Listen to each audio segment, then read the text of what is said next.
Me? Yeah. No, I have not. It's really cool. I love sound baths. Yeah. And the tuning fork, I think someone's like done the tuning fork on me before, but Yeah. not extensively. That's great. Well, we carry like static in our You're awesome. biofield, our aura, and it helps remove Thank you, some sir. of that Appreciate your from energy our for helping us aura. do that. Oh, Here, biofield. here. Yeah. Let me see. He didn't. Because science is coming out with that as well, that, we do have a biofield around us and it stores stuff that we're either aware of or unaware of. that's so cool. Yeah. I love that. So I love all the stuff that science is coming out with now. Yeah. Like all the stuff that is woo, basically, they're confirming it's true. Yeah. So I feel like it's incorporating people more as a whole being and Right. not just their minds or just their bodies. Like, I feel like it's taking at the energy and the frequency and the mind, heart, and spirit all together. putting it is, and it's so cool. it is, yeah. I love it. I love it too, because it's not.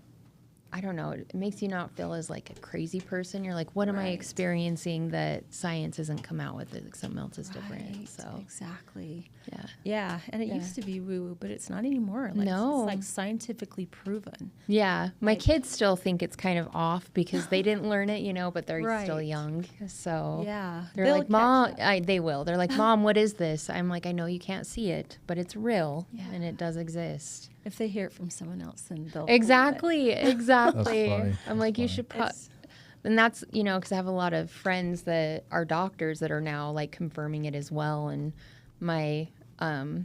they said the same thing. They're like, as soon as they see somebody else and they confirm it from somebody else, they're going to Right. believe them. I'm like, I know. It's how it goes for sure. Yeah. Yeah. Okay. So- Here's the first topic. Intuition. How do you know to trust your intuition? How do you tell intuition from like fear, something like that? I'm just going to open it up and let you guys speak, and we'll go this way. So I'll start with you, and you can. So what like intuition versus like fear or anxiety? So intuition, I would say, like it's different for everybody how it works. My intuition works in my body. So my body will literally start shutting down for a no. And then it will open up and I'm excited about it for a yes. I'll feel more energized basically. That's cool. Yeah, so that would be a form of intuition. And it's quick. Like your first yes or no, the first thing that you're going to go grab, say we'll say crystal, for instance. There's a whole thing, like we'll say a table of crystals. You look at it, the first one you go to, that's the one that your intuition is picking out. And if you double guess, that's not your intuition. So it's the first time around and listen to it. So it's yes or no. Well, I like that. That makes a lot of sense. The whole opening up or closing down. I never Yeah. thought about that. I like that. Do you have any thoughts on that? Yeah, I find that to be very true. It's like the first thing that comes to your mind, then it's Right. usually the correct answer. It is. And usually when we second guess ourselves or we have fear, so if we have fear, then I don't think it's our true inner voice. I think it's someone else's voice. I think it's a voice that we were programmed with or a voice that we are gauging from our past. And I think that real intuition is something, it's just, it's a very peaceful voice. And even if it's a no, it's still very peaceful. And we have peace in that. And yeah, it is when we second guess ourselves that we can think, okay, I'm overthinking this. This is from something else. This is from someone else's experience, someone else's programming that they gave me when I was a child, or it's, like I said before, something that we're basing off of our past. And so, yeah, the intuition is very peaceful. Yeah, it's very. I don't. That's a great. You guys both gave great answers there. They say that our brain is. We're always naturally hesitant to strangers, though. It's like a tribal thing because when we have a new person come through, we naturally think, oh, danger or something. So we're a little more apprehensive to like new people or new experiences at times because we're like wired to think that way. So I really don't know. What you guys said was great. I thought that was like some of the best. Is it like, how do you tell intuition from anxiety? Is like, because sometimes like you'll be like, oh, I don't want to do this, but is that just like your head talking or your fear talking as opposed to your actual gut? Or does it, how, does that make sense? Yeah, it makes Yeah. sense. how would I explain that one? Do you have a better answer for that one? I think that if you feel, I mean, I don't know, like I think that there's all kinds of different answers that you could give, right? Right. According to like your own association to things and your own experiences to things. But if I have anxiety over something, then I will often, like, are you talking about like stranger danger and that kind of anxiety? I guess I so completely unrelated to that because I was just like reading about how we're naturally, you know, we sometimes we're not always the best judge of character in the initial when we meet somebody. Sometimes we have to get to know them a little bit better, and we can learn them. You know what I mean? Because we're not like we might be a little biased, or it's not uncommon for people to kind of butt heads and then be friends. Yeah. You know, especially among men. So like that's a real thing. Like it's a real psychological thing where sometimes you have to just, you know, you almost like more authenticity. You want a little authenticity in somebody. You want to see that. You don't have to have it in a way that like you don't like him at first. That's not what I'm saying. But like you have to see people over a long enough time horizon, even if all your interactions are good with them.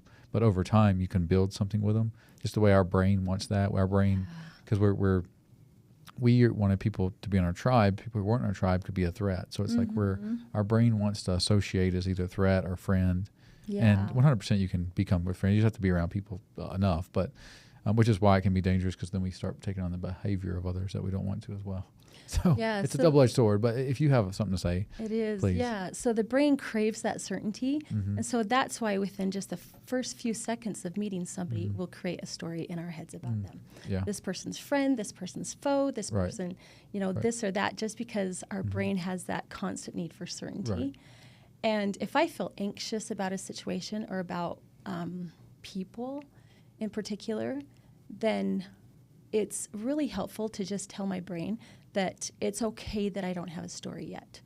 That because our brain loves to get into that urgency state to hurry and get that certainty. And if I don't know, then it's really helpful just to tell my brain, it's okay that you don't know. It's okay that you live in this uncertainty. You're not going to die.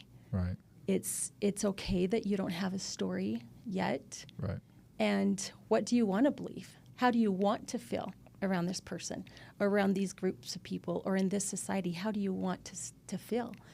And they can be people that have a completely different background, grew up in a different, you know, with completely different associations than you do. And if you decide, you know, I just want to feel peaceful around these people, I want to feel completely calm, I want to feel authentic, because that's what we are in our true authenticity is we are calm, we are peaceful, we are love. right, And so despite what our external environment is, right, we can still at least decide how we want to feel, even if we don't have that certainty yet. But because that's who we are, then we can still feel that no matter who we're with. right. No, so, that's awesome. And yeah, Yeah. what I love are your that. thoughts? The same thing, like you just have to quiet your ego, basically. Your ego has been developed a certain way, and your ego can be pretty negative, actually. So it will create stories about people and it doesn't exist, you know? Like, so you just have to be open to them and believe the best outcome possible until they give you a reason not to have Right. it. And No, it's so true because like what you Yeah. expect, how you expect something to go, almost always it'll go that way. What you're expect, if Totally. you know that with kids, but like I know it with coaching, like what you kind of your expectations, people kind of rise or fall to that level, Yeah, and expectations of them as a person, how you know what you think of them. You know, if you can speak to people in a way of what they can become, sometimes you know you're coaching at that level. If you're coaching people, you're coaching at what they can become. You're not you know, if that makes sense. Yeah. And it's your RAS that creates that. Mm-hmm. yeah, open, positive mind. That's what I like to call. Yeah. And I'll even, like, when my ego starts coming in, I'll just tell it to shh. That's funny. That's cool. That's funny. Yeah. I like that. Why do you think certain people make us feel comfortable? And like, do you think our nervous system can sense when we just bond with somebody? I've read because it's like we're related. Like if you share a similar lineage, you're probably like a lot of best friends are like 1% related. That you just have a natural understanding of people, which is a whole thing. It's crazy, but it's true if you can Google. And do you think our nervous system can just tell? I think our neurons communicate before we do, for sure. So like we can tell if someone's healthy. I mean, we can tell that even just how they're acting, their emotions. hey, what do you think that's? I guess it's like a quick thing we can tell. You know, without you, like you said, our brain is always looking for shortcuts. They want certainty. They're trying to diagnose, is this a threat, is it not? It just seems like certain people, you know, I was doing a training today and with a friend of mine, I used to work with him, and it's just so easy to be around him, such a good energy. It's just amazing how you just like somebody, you know, somebody you're just like, man, I like that person, you know. And that's a fascinating thing. I wonder what makes our nervous system that way. And I don't know if you guys have any thoughts on that. I think we can all relate to that somehow. Just somebody you just like, man, I like this. Like, you don't even know why. You just, your energy waves sort of align, and you just like their vibration. Yeah. Do you have thoughts about that? Yeah. So with our energy, like we're spiritual beings, you know, having a human experience. So we're able to feel others' energy before they even speak words. So you can tell if they have a good energy or not. And that's, you know, what is going to make you feel that way about that person. If Right. you feel like their energy's off, it's because they're not at the same vibration that you're at. And that's why you're feeling that, that's why you're feeling that way. It's Yeah. just, you're vibrating Yeah. at a different level. And we have mirror neurons that will be talking. So our brain is talking to another person's brain, basically. Yeah. And it's a lot of it also has to do with how we feel about ourselves when we're with that person. Yeah. And if we're with someone that's just, you know, super, you know, say they're like super nervous all the time, then those mirror neurons pick up on their nervousness, Yep. and then it starts to reflect in our bodies too. And then we'll start And feeling we'll that start feeling nervous. that. Exactly. Right. And if we're not liking, it's more how we don't like or how we like either one, how we feel when we're around that person because of those mirror neurons. Wow. And if Yeah. someone's Yeah. just confident, and if they're just kind, and if they're just like easy Right. to talk with, and they're easy around other people, then our mirror neurons will pick up on that, and we'll feel the same way. And we're like, whoa, I feel great around this person. And it's Yeah. not so much how they are, but it's because of how we feel when we're with them. Right. That's awesome. I've heard that before. That's why I said like the neurons communicate, but I think the real in depth is like those mirror neurons. I think that's so Yeah. true. And I love that question. That's a good question. And that is vibration. That's Yes. the vibration that you're feeling. She explained it perfectly. Yeah, Right. you'll pick up on other vibrations and you'll feel it. With your mind and your heart, and they're learning more about the vibration that comes from the heart. For years, it's been, you know, the vibration that comes from our minds, but now they're learning that our heart vibrates from many feet outside of our body, and other people's hearts pick up on that vibration too. So it's incredible. I've heard animals like your pet links their heart to your heart Oh wow, as far as like how That's it's cool. beating. That is cool. What helps us not repeat patterns we consciously want to break? This might be a question for you to start with, and I'll let you add. This is your wheelhouse as far as the neuroscience of things. But what sort of makes us? Why does it seem like it's easy to repeat? Obviously, those pathways are so well developed that we. But what? Why do we sort of repeat patterns we want to break? Yeah, just because our brain gets addicted to those chemicals. Mm-hmm. Because everything we do feeds a chemical need in our brain. Right. And we become addicts to even sabotage, to even, to pain, to sadness. And we may think, I don't like this pain. It's been happening my whole life. I don't like feeling sad. I don't like this or that. Right. But it's an addiction that has been formed in our brain from most likely childhood. Mm-hmm. And it's a way that we learned how to get our needs met. Like, for instance, say you have a child that was completely, their parents didn't pay any attention to them unless they threw a fit, unless they were, quote unquote naughty, right? Right. And this person may grow up to always get in, they have a tendency to always get in trouble with the law. They have a tendency to have bad relationships. And it's not necessarily because they like those scenarios for themselves in their life, but their brain has become addicted to those chemicals, and that's how they learned as a child to get love and connection from their caregivers. And so they keep repeating those patterns, and that can be with a number of other behaviors too, right? Yeah. And so I think that how we overcome that is just becoming aware. Just when we start thinking about our thinking and start thinking about our behavior and, is this what I want for my life? Like, is this who I truly am at my core? Is this who I want to identify as? And when we understand that, it isn't really us, it's just how we learn to get our needs met, and it's chemical needs that we become addicted to. Right. Then we can begin to change that. And how we begin to change that is just by asking questions. Well, I don't like this. Okay, what do I want? And get really specific.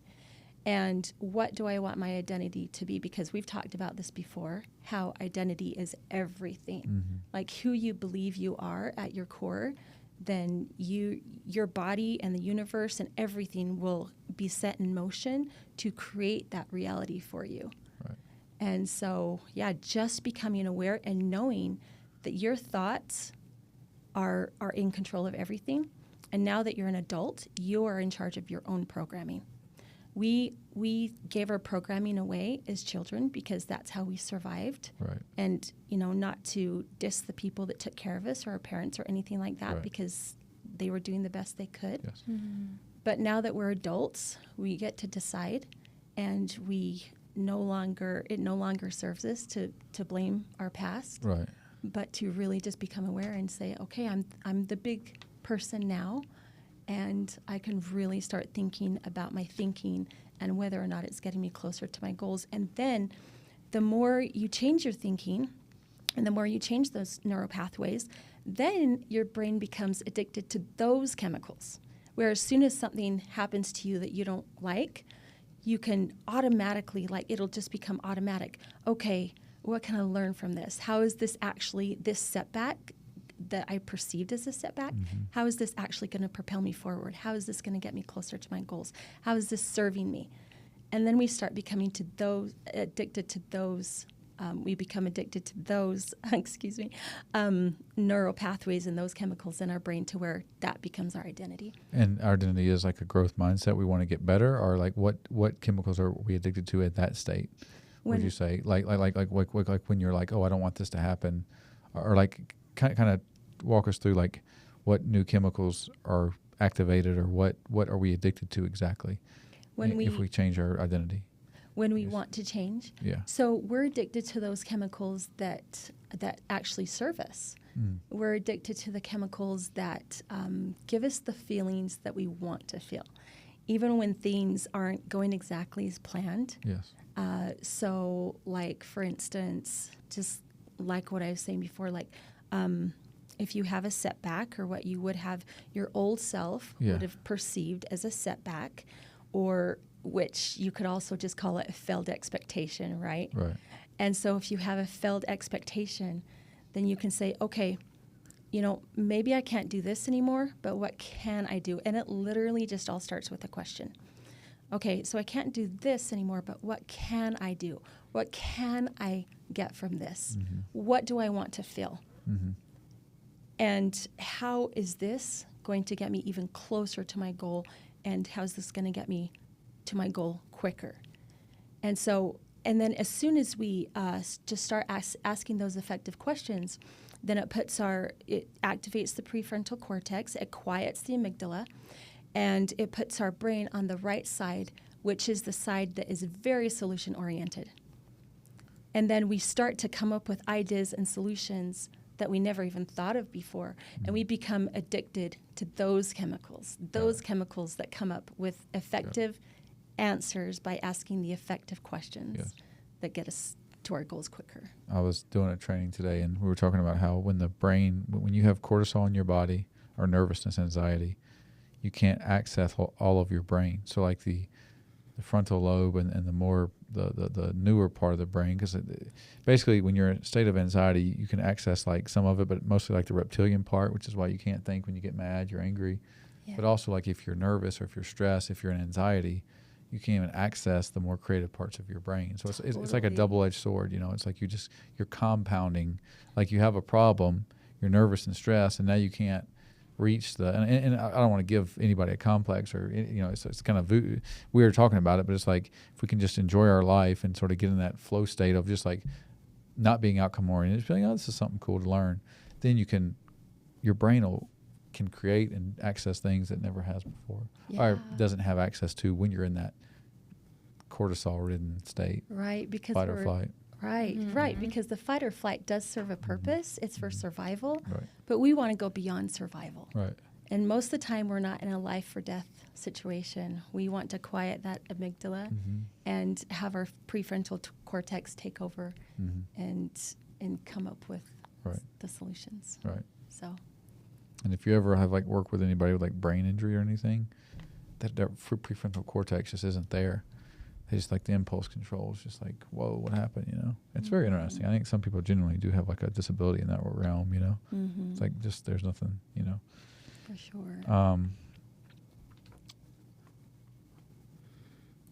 Some of these. Can meditation change our brain and our emotional state? Absolutely. Okay. Yes. So when you're in a fight or flight, the point is to get you out of that by quieting your mind. And how do you do that? Is by meditation, sound therapy, Reiki.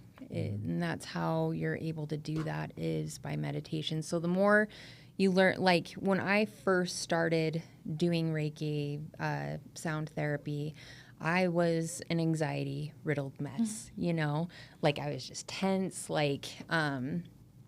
so I was only able to do it for like 5-minute increments at a time. But once I was able to finally get myself in that meditative state, I could do it all day. Like it's hard for me to like get out of the meditative state. I'm like, I enjoy this so much.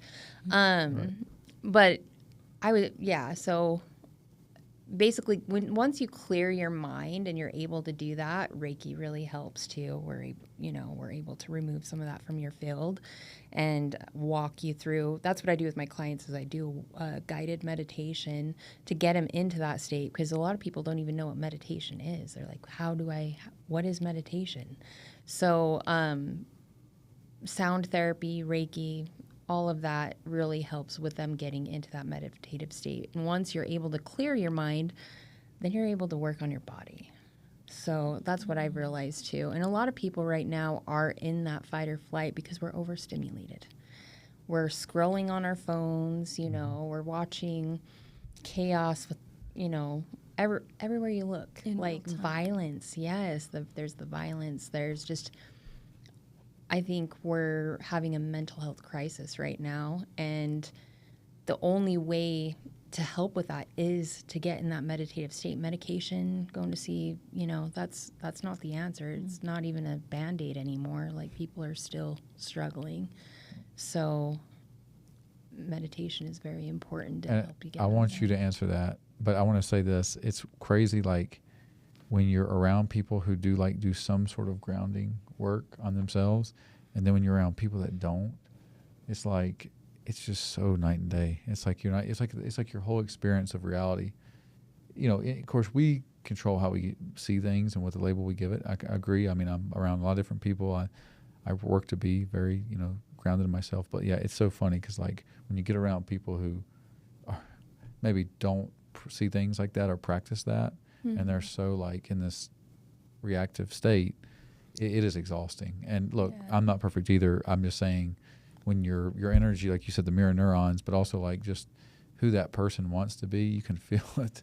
And it is such I made a reel about this the other day about the energy, like I'm sure you guys saw it, where it was like low vibration energy is like a virus. It'll jump.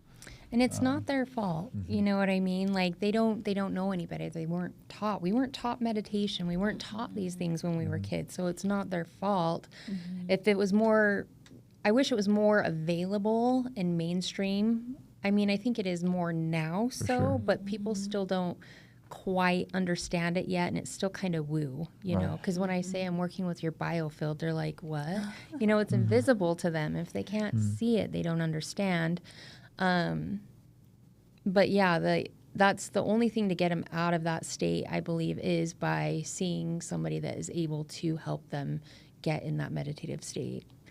And unfortunately, hospitals aren't able to do that. No, and did you have any comments or thoughts on that, or at least about how to change your emotional state in general? Just obviously meditation, but Yeah, I think it's so important in this day and age, especially with social media, with all the scrolling that people are going to do from the time they wake up in the morning until they go to bed at night.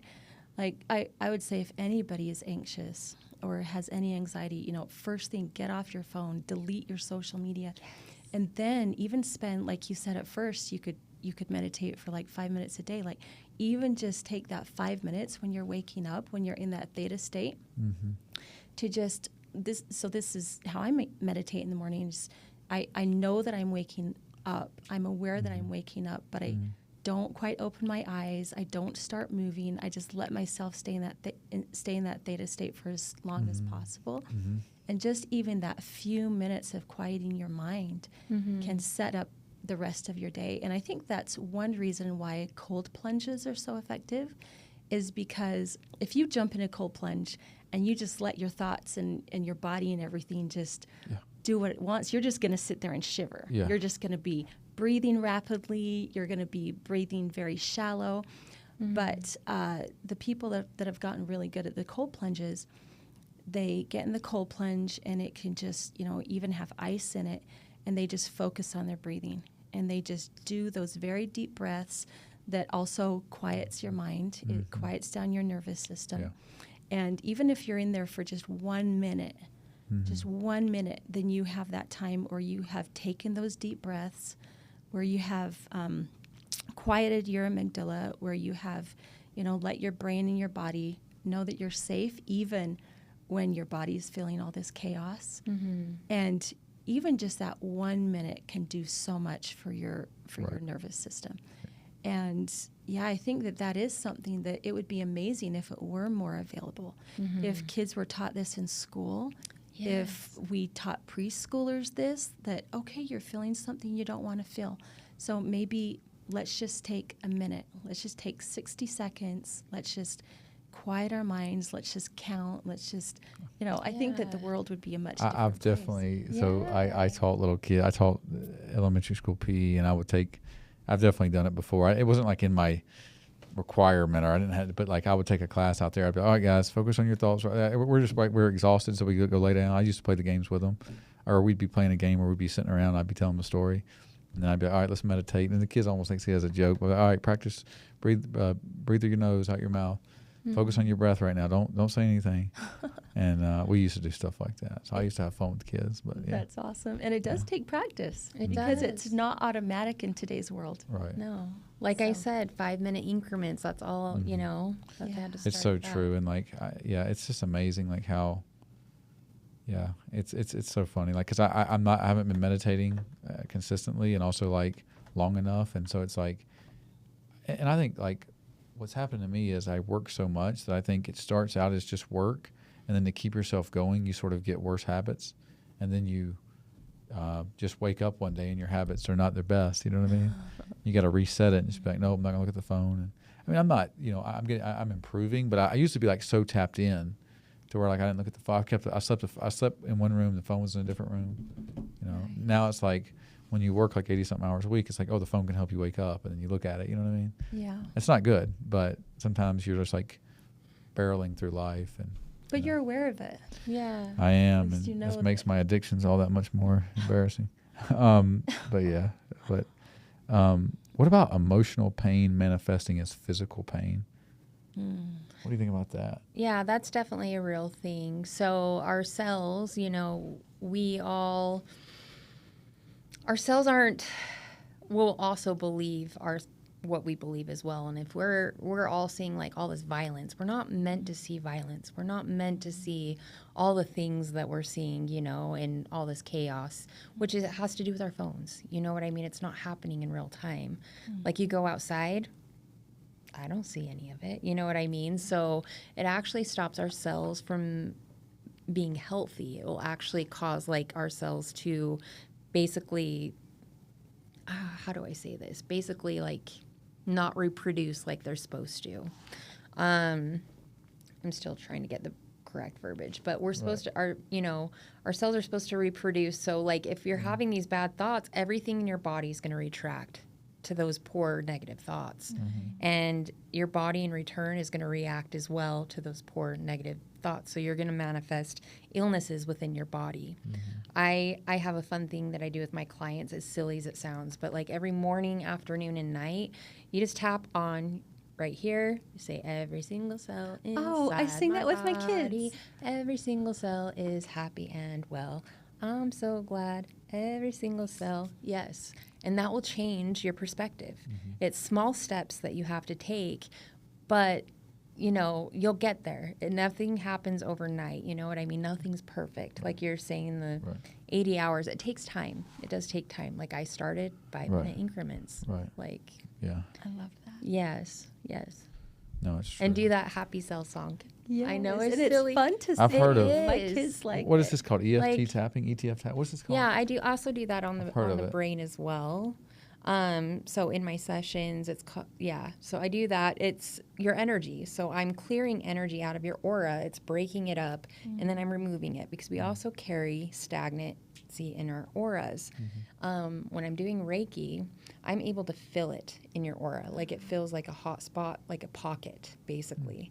And I'm able to go in and I'm remove it physically with my hand. And I'll keep combing through, and it will be cool once I know it's removed. I know you can't see it, and that's why people think it's so woo, but we also carry it negativity outside of our aura in layers. So our biofield is in layers, and things will get stuck. Like the closer it is to us, that's like how many years we have. We'll say I'm almost 40, but like the closer to my body, that's 40 years right here. So I'll have stuff from me being 40 that just, I don't even like to call it negativity because that makes you think negative. So I like to call it static. So we have this static that's, close to our body, and then gets further out, like your childhood is the outside.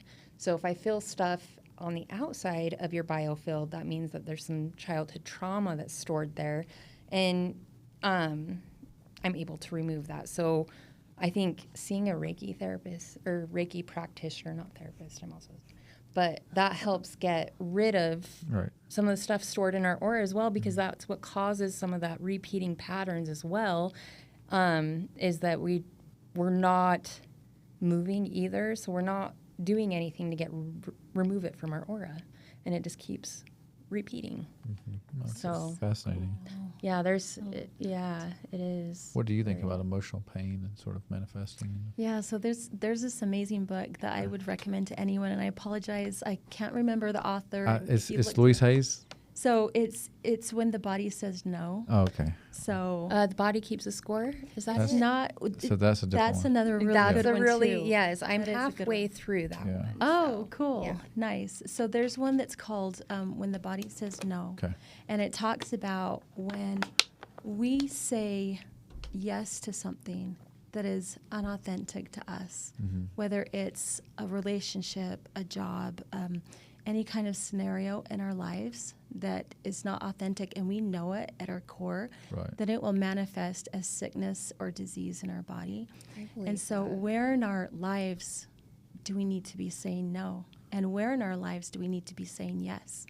And we're not saying yes because for a number of different reasons, mostly because of fear of what other people will think, fear of disappointing someone else or from our old programming.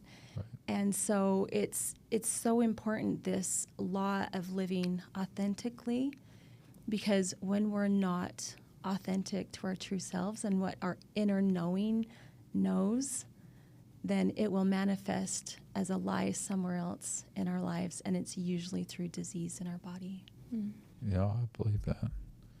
Yeah, I think Boundaries are super important. So Yeah, and paying attention to what brings you joy, like what lights you up, and do that. yeah. Yeah, it's interesting. If I can just share a quick story, a couple of weeks ago, then there was like this supermarket grand opening, right? That me and my sister decided to go to, and we took our kids. And at first, I was the night before, so it was on a Saturday, and the night before on a Friday night. Then I had the option to either go to this grand opening or go on a hike the next morning. And I I love the mountains. Like, I will hike in my sleep if someone asks me to. Like, I just love it so much. Right. But then I thought, like, my practical brain took over, and I thought, oh, there's going to be probably like some people there that I know at this grand opening. There's going to be like lots of free things, and it's just, you know, it doesn't happen very often, and my kids will probably enjoy like all the free samples and things. And so I decided to go to that. But as soon as I said yes to that, like, I just felt this vibration in me that was like, it's not going to feed your soul. Like, if you get up early and get up to the mountains and get some sunlight in your eyes and get out and see some fresh air, that is going to benefit you and your family so much more. But my practical brain took over, and I went to the grand opening the next morning, and I was there just, you know, getting all the things. My kids were getting all the things, and there was probably 1,000 people there just in the parking lot. But there was like a lot of pushing and shoving and a lot of scarcity energy. And after I was there for like 15 minutes, I was just like, oh, I am so drained. Like I felt my whole body it felt like I had ran a marathon. Right. Because I was so energetically drained. Right. And so when we can pay attention to those things that really light us up and give us that energy, that is also healing ourselves. Right. That is healing us from the inside out, and do those things. Like, there's a reason you're drawn to things like that. Right. Well, even like drum making, as silly as it sounds, I'm like, you got to come make a drum with me, you know, because it's just something I enjoy. And if somebody else enjoys that, do something with your hands too, you Yes. know, so create something. Like, even as silly as it sounds, do the weird thing. Do it. Do the weird thing. Yes, if it brings you joy. Yes, Exactly. there's a reason you're drawn to that. Exactly. So, I feel like it's interesting how we are as people, because it's like it is true though. Like, when you know you went against your own better judgment, and you're just like, I don't want to be here. yeah. And it is draining, and like sometimes, like, so I work from home with my job with the district. You know, I teach school, and you know, I work. I'm there, and then I go to the school one day a week. And when I'm at the office, because I can't, like, I don't have my own routine. Like, I'm just like sitting like in a small cubicle, although I'm standing up. We have a standing desk. I can raise it so I can stand on it. But I feel so exhausted.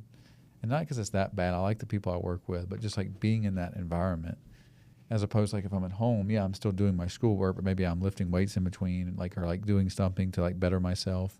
And I do go on walks at school, but when I'm in the physical building. But I've just like noticed since I took that job last January, and then like the little bit this year, it's like by like 3 o'clock, I'm like exhausted, and I'm like, why am I exhausted? Because it doesn't excite me, you know? Yep. And now you got to train your brain to do hard things. I don't have to just, it can't always be like, I mean, there's part of it's got to be like, hey, dude, you just got to man up and do this, or tough, however you want to say it. Like this is part of the job, and you can still be in a beautiful state. But it's just weird how like I'm tired, where I'm like, okay, it's 4 o'clock. I'm walking out here. I'm still going to go to work right now. Like, I'm going to work. I'm going to be working until 9. When I get to work and I'm working with folks with special needs, I get like a second wind, because it's like, you know, it's way less. You know, it doesn't pay nearly what, you know, the teaching does, but it feels so much better. You know, it's so weird how our brains are. It's like I was with my buddy today, and like we used to work together, and man, there's something about like having a good energy connection with somebody, and like it's almost like we don't have community in a sense anymore a lot of times. So if you're around somebody that you like, it's almost like a sense of community. It's almost like a high you get, like naturally. You're just like laughing and smiling. You guys know that what I'm talking about. Like, have you ever worked with somebody that you really like? It's just like, wow, you can just like do this all day. It doesn't even feel like work. Totally. You know? And you're laughing. You got like inside jokes. You know, things just don't stress you out. You're not as, you can handle situations better because you got somebody to laugh with or smile with. It's so invaluable. You know, I think that's how like people pioneered Utah and stuff. It was like people were just like they get in a flow state, just like doing stuff together. You know. Yeah, I saw a study yesterday that said that when we're happy, then our friends have a 25% chance of being happy also. And then their friends have a 10% more of chance of being happy. Wow. And so again, it's just that ripple effect and that frequency that just Can you train your goes up. brain to become happier? Like, well, okay. Totally. And then like obviously the grateful, you say three things you're grateful for. You can't be mad and pissed. You can't, as Tony Robbins says, you can't be pissed off and grateful at the same time. So he likes to say 3 things he's grateful for when he gets mad. Yeah. But how would you train a brain to be happier if you had to surmise? Yeah. So just ask yourself, is this what I want to feel? So in any situation, whether you're at work, whether you're with certain people or by yourself, whatever, ask yourself, is this what I want to feel in this moment? And if it's what you don't want to feel, which is the case with a lot of people, a lot of people will feel tired when they're at work, and it's okay to not be energetic all the time. Like, it's okay to allow your body to say, okay, I need rest now. Right. But also, if you have feelings that come up that you don't like, then you just start asking yourself the question, okay, how would I like to feel in this moment? How can I feel happy? How can I enjoy this job that my old self didn't like? And just start asking those questions, and then your brain will start finding things that will actually rewire so that person. Now, I'm not saying like stay in a toxic situation, Right. but your brain can learn how to be happy in almost any situation. It can. It's so Literally true. any situation, and then it's just up to us if we decide we I'm gonna stand want up. to stay there or not. It's so true about our brain. We can rationalize ourselves to almost anything, for good or bad. But yeah, you can be happy in almost any situation. It's amazing what the brain can Yeah, undercover and like overcome. And yeah, I guess it's very interesting. Sort of how I've noticed that about our brain. It plays tricks on us, but also we can use it to trick ourselves in a way. My dad gave me good advice. I've had some pretty interesting jobs, just like coaching and teaching at some different colleges, and it's a very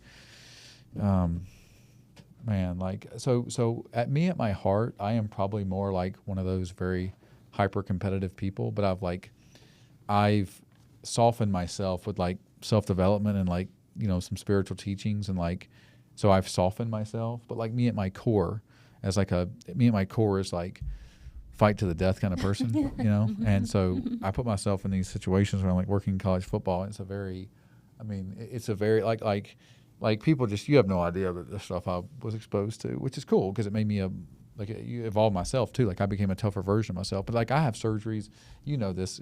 I have surgeries without getting anesthesia because I like to feel the pain and be like present in the moment and stuff like that. that is so. amazing. So I'm kind of I live on the realm of like psychopathy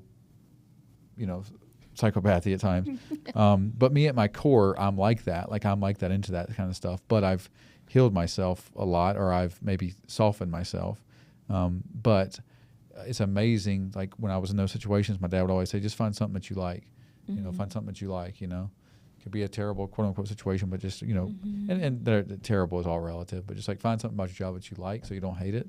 Yeah. And then it's like, oh, I like this, and you can do that. You can like pick 1-2 little things you like, Yeah. I look forward to this time during the day, and just sort of baby step it. And that way that's awesome. you won't have your mind. And like, I'm really good at like enduring discomforts. Like, so I don't quit jobs that most people do. Because I work with folks with special needs, and some of them can be very violent and dangerous. I've been punched in the face, and I've had to restrain people, and I believe it. it's a whole thing. But like, I won't back down because I'm like, I'm not going to quit. I'm not going to allow myself the regret of quitting or the regret of taking the easy way out. It will be worse than my discomfort that I feel. Yeah. And I'm still like that. I make decisions on that. Like, if a situation's not right, if an energy's not right, if a person's energy isn't right, it's very easy for me to be like, thank you for your contribution to my life story. Thank you so much. Yeah. But I don't let myself become like an emotional pinball, whether it's a work situation or any situation. It's not like I'm better. Like I love everybody. But if a person or an energy level is like that, then, it's like, hey man, I may have to go reset this, but I'm going to be better a lot of times by resetting it. Yeah. And all we're afraid of is just a little bit of pain. Like everything in our life, all of our fears result in being afraid of pain. Like all the way to being homeless or not having food or starving. But if you can just be like, hey, that pain is transformation, it's going to be good. You will never act in a way of being scared. It's so hard to say that. It's harder to do. But if you can actually get your brain there and be like, I can deal with it. I'll sleep on the ground. I'll deal with whatever I got to deal with. I'm not going to allow myself to So Benjamin Franklin, he would sleep on the floor. And he'd be like, is this the condition that I so feared? And at the time, he was like a multi-millionaire back in the colonial days. He was an entrepreneur. He was a philosopher. Yeah, he was an inventor. but he would still sleep on the floor from time to time because he wouldn't let his mind beat him. He'd be like, oh, is this a condition that I so fear that I won't have a bed? And Isn't that amazing? Yeah. When you lean into it, like it completely changes you. Like, and then stuff that comes at you that you didn't. You get a high see off of it before. too. Like if you Yeah. keep pushing yourself, you get like a high off of it. Like it is an true. addiction. Like it is an addiction. Like you just keep doing it. Like your brain, and I don't know. I'm sure there's a level of which like it's probably I don't know how, but your brain can go out there. Like you can start doing some crazy things by just like keep doing the thing that scares you. Keep and your brain will get like a high. I definitely like, and I know what you're talking about with the brain thing because some people can't make themselves do things they're scared of, and I get like a high off of it. I'm just like, you know, and to the point of I've got to be careful because I put myself in situations where it's like, why am I even doing this, you know?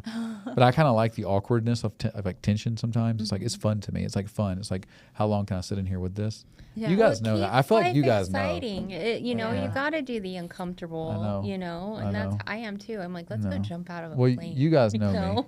me. Yeah.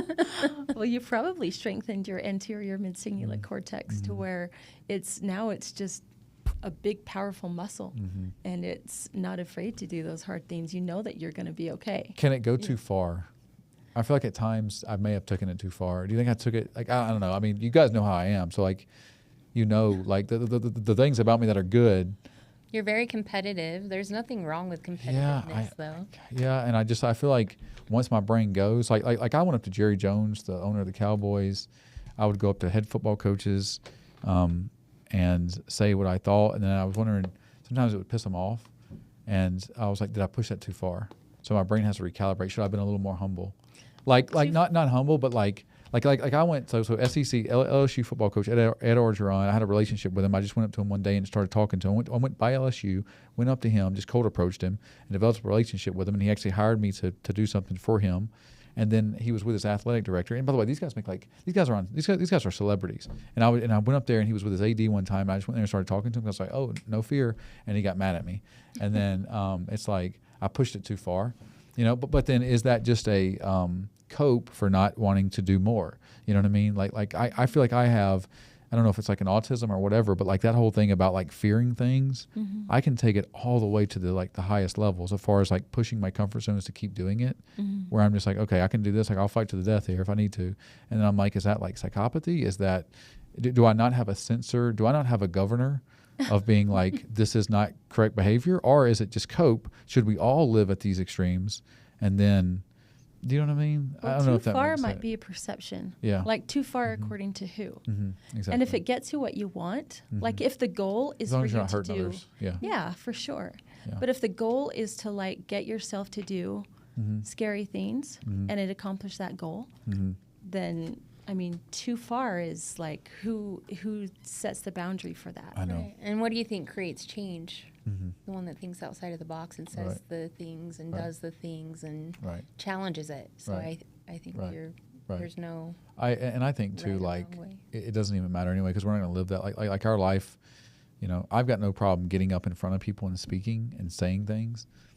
And if anything, I have to like humble myself to try to seem like there'll be times where I'm like, I know that my energy wave could just do, but it's like, okay, I'm just gonna, you know, I don't want to take all the spotlight or whatever, but I know I can at any time. And I think I'd much rather live like that. I'd much rather push too far and have some things blow up than not push at all. But like I also know that like I can take it to a pretty high degree. And I feel like with age, I'm getting better at calibrating or tempering it a little bit where I'm not as, but then maybe I just don't care anymore and it just works for me. At some point, you just like, you get like in a nuclear takeoff and you just keep going and you can't stop. You know what I mean?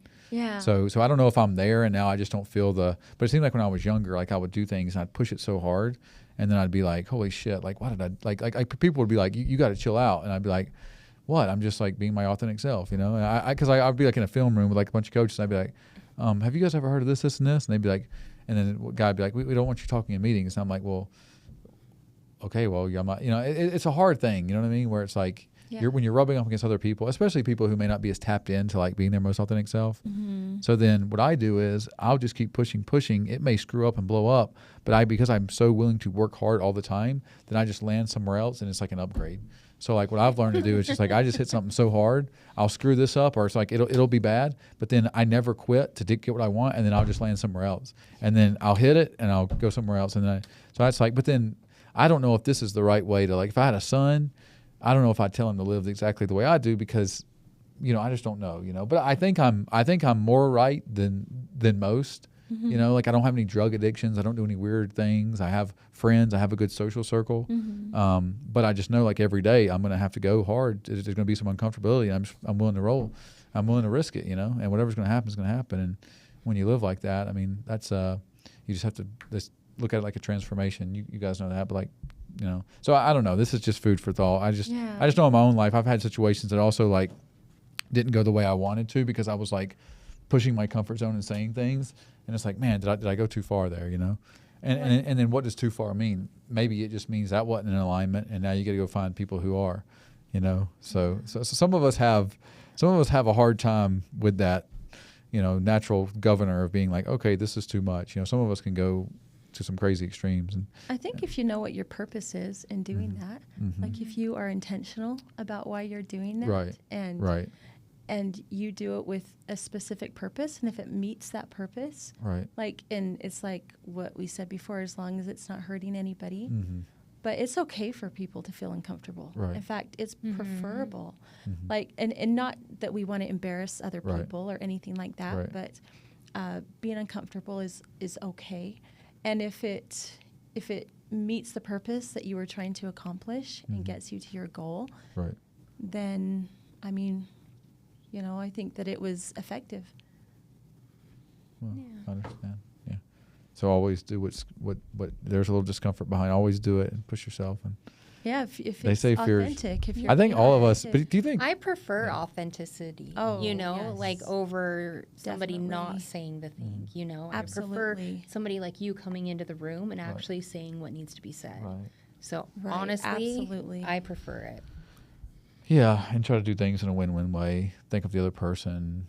Also, like, and I do, like, I would say, like, these things, like, I am love. I am the person, who, makes things win-win. Like, I would say those things in my brain, so I am not just so hard on it. So I try. I agree with you. I wonder if the three of us, I think all the three of us, because of the fact that we're here, the fact that, like our common link is me, that maybe all three of us are more risk prone / live like that. So like for us, it's like, oh yeah, that's what you got to do, and it's okay. For us, we're not like, who cares, but I'm telling you, I've had people, they can't even have conversations. There are people who can't even come on the podcast, like people who are good people, but they get so, we don't have that sort of, I guess you'd say, static energy or block that we can't, like, just, it's just levels to it. Because then there's like Tony Robbins, who's like operating, like Tony Robbins can go in front of, like Tony Robbins can go in front of like an NFL football team right now, and like if somebody told him that, he'd be like, hey man, I can see Tony just like turning the whole thing around, and like he'd go in there and be like, what's your trigger, or something like that. Does this scare you? You're intimidated right now? Is it fear? What's the worst thing that can happen? Like Tony would go in there so strong that the person who got mad at him, like he would, it would just be like that. You know what I mean? So it's like maybe there's levels to it. Yeah, because like he tells the stories about like when he was like 18 years old, he would like, he was like, hey, if you're scared of snakes, come down to this theater and I'll come to. And Tony did that. He went so hard all the time. Where it was like he did fight that resistance. People were like, you can't do that, you can't behave like that. And he was just like, nah, yeah, we're doing it like this. And then like eventually everything fades to him. So it's a fascinating thing, Yeah. And he's helped so many people by being that way. It's been very effective for him to run his seminars and his podcasts and everything in that manner. So, and that's how he creates change, is through the uncomfortable. Yeah. But it's authentic to him. That's how he teaches. It's 1,000% authentic to who he really is. And so, it accomplishes the goal. Yeah. And you know what? Like if you're around a higher vibe person or people, they don't even think about it. Like when you're in high vibe people, they're not like even thinking, it's not even that big of a deal. It's you get triggered when someone triggers something in you. It's not, there's really nothing anybody can do to offend any of us. Like there's no action. You could stand up like, hey, or whatever. You can stand on this table. You're not really offending me. Like nothing's violating my property right. So that in and of itself is, just being, and you guys know this, but I've read this, like even being offended in the first place is kind of a low vibration, because you're letting someone else handle your internal feelings. When if like, if a 7-year-old kid just came up to you and was like, your mom hates you, you'd be like, okay, buddy, man, have a good day, as opposed to like somebody, that you do take serious, or somebody like Tony Robbins says, oh, I bet you couldn't be loved. And you'd be like, you have like in your chest, you'd feel your heart, it's just fascinating how our brain is, Yeah, But- and it's so awesome when we can welcome those triggers because it's a part of ourselves that we haven't fully looked at yet. It's a part of ourselves that still gets to heal. And so, like you said, if like somebody came up to a little kid who had a great relationship with his mom and said, hey, your mom didn't like you or whatever, Right. that kid would just be like, all right, whatever, have Right. a good day.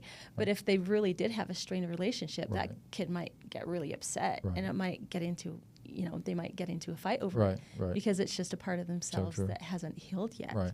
And because there's a part of ourselves that believes that that's actually true. Mm. And so when we get those triggers, it's just an opportunity for us to say, okay, why am I triggered? Yeah. It's not about them. It's not about the person who threw the punch or threw the insult.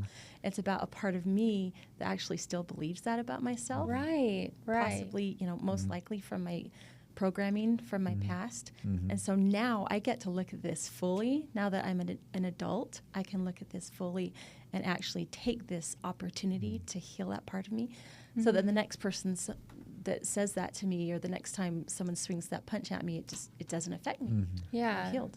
Well, look at Buddhist monks, for instance. Like, you can go up to a Buddhist monk, say anything you want, and they're just going to stand there and stare at you and be like, are you good? Yeah. Are you good? Are you okay? Are you okay? And that's how we should be, like we shouldn't have these triggers, Right. so that's how we should operate. I'm getting to where I'm like, I can do like stressful things now, and like actually like, because I used to have to like tell myself, oh, I'm transforming, this is good. Now I'm like being able to like lower my heart rate while I'm doing something scary. Nice. And I think that's like the ultimate. Yeah. It's like going by, like today I was doing a thing in Salt Lake, and I used to live down there, and I went by my old apartment complex, and I knew there was an issue with one thing there, and so I just showed up, and they were like, oh, you came by? I'm like, yeah, I came by. And they were like, oh, they didn't want to see me. They wanted to like talk to me on text. Oh. It's like, no, guys, I'm going to show up to this thing. It's like the thing. They're like, oh, we think there's damage in your bathroom tile. I was like, well, I took pictures, so I communicated, and then I was like, I'm just going to take this day to go by. And they didn't know I was coming. I didn't have to, but then I showed up, and it was like, they were like, oh shit, what are you doing here? I'm like, well, I just want to talk to you guys. And so, but I could tell it was very weird for like 30 seconds there, But I was like, well, I'm just going to do this, and and then I was cool about it. I'm nice. I'm still sharing freely. So it's like, because sometimes you can do it like in a way that like you said, the mirror neurons, where you're like, it's like power versus force. Like you got the gas and the brake on, so you're like making yourself do it. But then if you can just like do it and be like, hey, it's a beautiful moment in my life right now, and I'm not even stressed because it's like this is creation, So it's like there's levels to like, it's like you got to amp yourself up to do it. You got to be like, oh, I'm transforming myself. That's like level 1.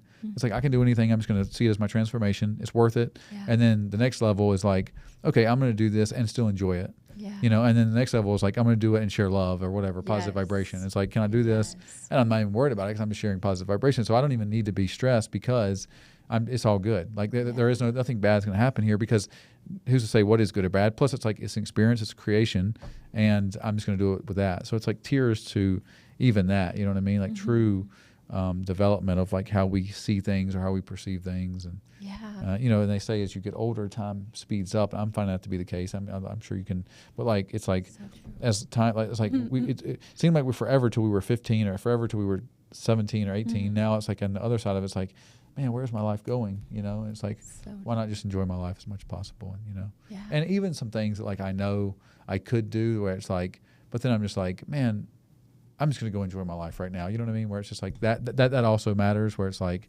or if somebody's, it's just very different how we age and like how we see things. And but I don't know if there's anything you guys want to talk about or say. I've got a couple more things, but please talk, because I've been talking for a minute. Go ahead. Do you have No, I was saying the power of perspective is very, very powerful. Like if you can switch around, that how you're thinking to a positive aspect, like you were saying, as long as it's not toxic, you're not keeping yourself in a toxic environment. It's very important to kind of switch how you're thinking. So, yeah. Is there one thing that maybe we the way we understand ourselves. There was one thing you could change how people understand themselves, or the mind body. Like what's the most undervalued thing, or the one thing about how everything is connected, or how we are connected, how we work, that you think, if you could just tell one person, like, hey, this is how this may be misunderstood about the body and the mind, but like this is my truth. It can be etched on my tombstone. Is there anything? I'll start here, and if you. Yeah, for me, so I would just say, like, whatever you are going to be in your life, just be love. Okay. That is your true authenticity. And whenever we feel frustrated, whenever we feel angry, whenever we feel triggered, Right. then that resistance that causes us so much angst, it's because we are acting out of what we truly are. Like, we truly are loving beings. That's who we are at our core. We were created in God's image, who is love. He's not just loving, he is love. Yeah. And so anytime that we feel that anxiety come up and we're feeling something that we don't want to feel, it's because we are acting out of what is truly us. And to get back to that, and we have these bodies and these brains that are, we get to train. We get this opportunity to come and have these bodies and train our minds and our hearts in the ways that put us in more alignment with who we truly are. And understanding things about your body and your brain and your energy will just help us and give us the tools to get closer to who we truly are. And so anytime we're acting out of love, whether it's somebody who betrayed us, somebody who, we feel that did a very big injustice to us, even, then as soon as we can start looking at them with new eyes and looking at them in a way that is true to who we really are, which is love, and understand that they are the same and they have suffered because they acted out of alignment from that also, then it changes everything for us. It relieves our nervous systems. It frees our minds and our hearts and our energy to go out and do more for other people, to have more gratitude.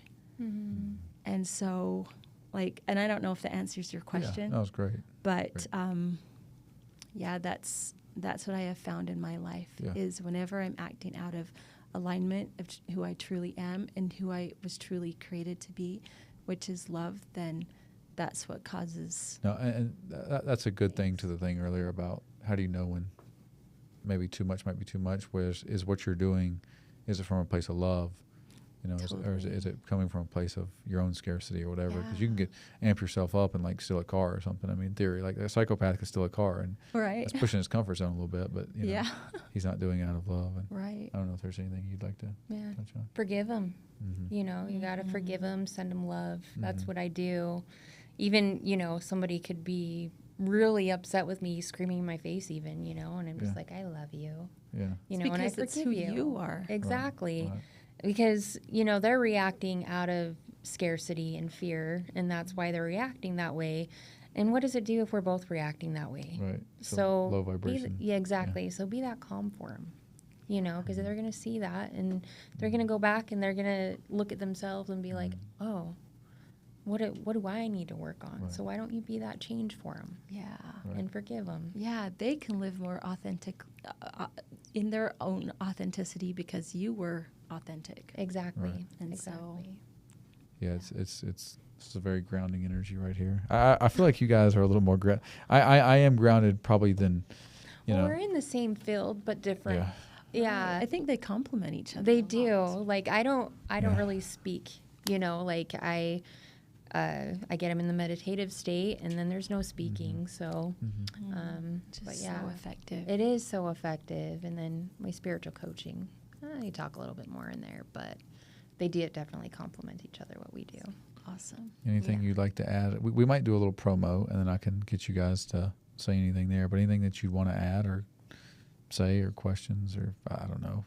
You're great, Taylor. Well, thank you. You are, Yeah. Taylor. Well, You're we're- amazing. Thank you for doing these podcasts. Yeah, and if you didn't go all out, we wouldn't be here right now. Yeah, that's true. True. You That's know? true. I'm always going out and trying hard. And I feel like it's fun. It's fun. I thought you guys would mesh, and it's hard for me. I'd rather have people. I like learning too, so it's fun for me to talk to people that know what have taken a path to mastery on something and try to do better, and like learn and expand and share it with the people because it's good reminders, and even for myself in like 30 years, I may watch these videos and be like, oh, I remember that saying, LV said that one thing about the brain, and, or whatever. Energy is, Yeah. but it makes sense too about like when someone says something to you, you can instantly feel if you want that by how your body responds. Mm-hmm. So if you have a choice to do something, a no feeling in your gut makes your body cringe. A yes, you're kind of excited for. You kind of know. So Yeah, even before you reach your destination, my body will literally like start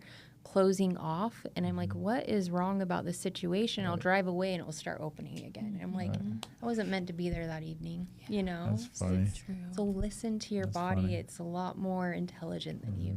Than you And think. then there's David Goggins, and he's just like you're gonna go all in and run around, wake up at 3 a.m. and run like 20 miles just for fun. Yeah. You see- He's amazing. He's Yeah. a different level than what I'm on. That's it's that psychopathy, dude. I'm telling you, there are certain people who have that switch they can flip. There are people that are way more energetic than others, and I I send them my love. Yeah. But I'm like, I am not that energetic. I That's know. amazing. Yeah, it's amazing. Yeah, his energy still serves a purpose, right? Exactly. Like it takes all to help the world go around and Yeah. balance everything out. Yeah. Right. Yeah. This is hilarious.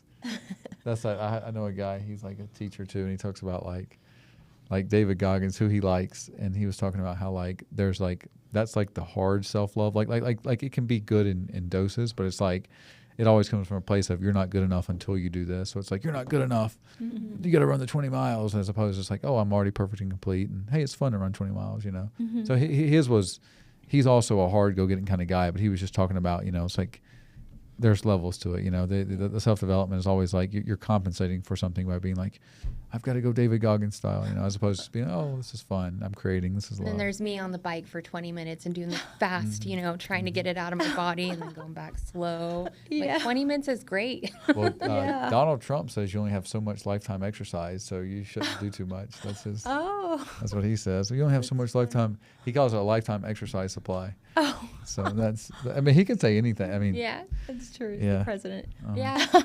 That is true. That's so funny. We And have- I'm over here. Do it in 20-minute increments and see if you like it. And Yeah. then try and exercise is very important though. We're also individual. Yeah. Like, what lights you up? Like, do that. Yes. Yes. No, it's true. It's true. We only. I mean, yeah. Who's to say? Like, yeah. So, I think You're awesome. You guys are awesome. And You too. thanks for watching. I'm gonna go grab that little mic. We'll do like a short promo, and it'll be great. So there we go. Did you figure out the time we're gonna do the Reiki sound bath? Yeah, we're doing a sound bath, Reiki sound bath event. Nice. And yeah, LV, and we're gonna have you there. Sweet. I want to be there. I Yeah. love Yeah. sound I know baths. you're Yeah. I would love that. We've got to do it. I mean, anytime. I've got people who are going to go too. The problem Sounds is, amazing. I have a fear of failure with that because I won't just commit to it. I can know that. So where do you do them from your home? or- Synchronicities in Oh. Sandy. Oh, yeah, okay. So they have, Nice. They have a salt cave that Oh, also does halo therapy. No way. Yeah. Oh, cool. So you get to go lay down in the sand Oh. and just relax.